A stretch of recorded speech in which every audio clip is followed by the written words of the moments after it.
ọ̀kan pàtàkì lára àwọn wòlíì àríran ní ìpínlẹ̀ Èkó, ìyẹn wòlíì Bísí Olújọbí ti ìjọ Wisdom Church of Christ International tó wà lágbègbè Kétu ní ìpínlẹ̀ Èkó, ó mà ti ju àsọtẹ́lẹ̀ ìdajì ọdún ìyẹn mid-year ó mà ti fi síta tó sì jẹ́ pé àwọn àsọtẹ́lẹ̀ ìjayà ìní wòlíì Bísí Olújọbí ló jù sílẹ̀ léyìí tó ló máa ṣẹlẹ̀ láìpẹ́ láì jìnnà.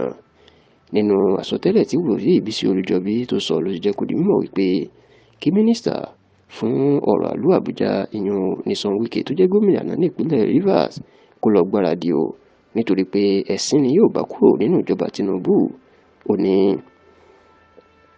Tinubu yóò padà lé Wike dànù àti pé Wike kò ní parí sáà àkọ́kọ́ ọdún mẹ́rin Tinubu nítorí pé yóò padà yọ kúrò nínú ìjọba ẹ̀. Ilé ni yóò sì fi òpin sí òṣèlú ṣíṣe Wike nítorí pé kò ní níyì mọ́ láti àsìkò náà lọ. Ó ní kí Wike lọ gbàdúrà dáadáa kó lè jà àjàbọ́ lọ́wọ́ ẹ̀sìn tó ń bọ̀ níwájú ẹ̀ yìí.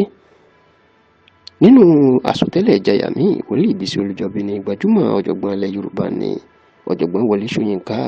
Ó ní kó lọ palẹ̀ mọ́ ilé ẹ̀ nítorí pé ọjọ́ òkú ẹ̀ ó ti súnmọ́ etílé o. Ọkùnrin náà kò tó wá dákẹ́, ó ní kí ààrẹ Bọ́lá Ahmed Tinubu kó lọ gbàdúrà dáadáa kó sì lọ tú ṣòkòtò ẹ̀ sán nítorí pé wọ́n ń bàjà lójú ayé àti ní inú ẹ̀mí.